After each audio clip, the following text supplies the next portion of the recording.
So the White House press secretary doesn't, despite the title, exist to convey information, but to withhold it.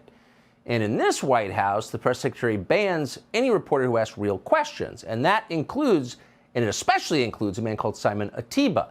Simon Atiba is the most famous and we would say finest reporter in all Africa.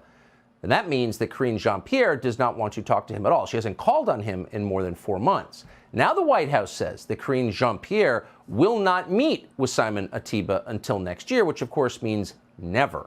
Simon Atiba is with Today News Africa. He joins us tonight. Simon, thank you so much for coming on. So on what grounds will she just not meet with you?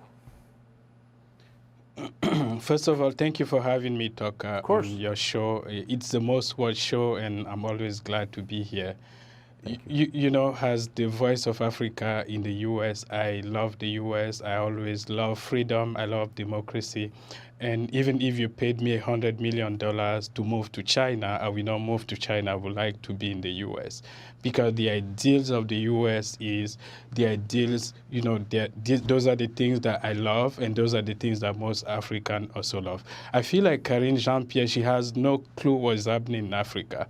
She doesn't understand that China is expanding and also spreading disinformation and misinformation against the U.S., that they are competing against the U.S.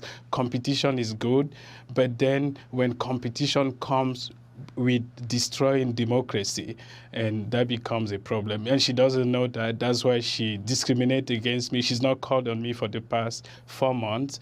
And so last week I tried to meet with her. She told me she will not meet with me until 2024, maybe.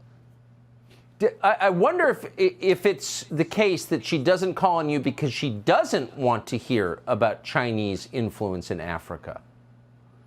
Yes, I feel like she doesn't take serious questions. She wants to have questions that she's received in advance. She doesn't want. I ask tough questions. I may ask her about, you know, many things that happen in Africa, including immigration, for instance. How does it make sense that Africans who are here, for instance, who came legally, apply for asylum legally, have to wait for 6 years for their cases to even be heard? And their cases are not heard after 6 months, but they see people crossing, just walking across the border, and then they have all the benefit the next day. How is that fair to Africans?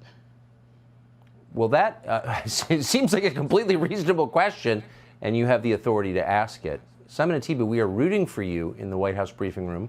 We hope they'll change their minds and stop what they're doing. But in the meantime, you always have a place here on the show. Thank you. Good to see you. Thank you for having me. Subscribe to the Fox News YouTube channel to catch our nightly opens, stories that are changing the world and changing your life. From Tucker Carlson tonight.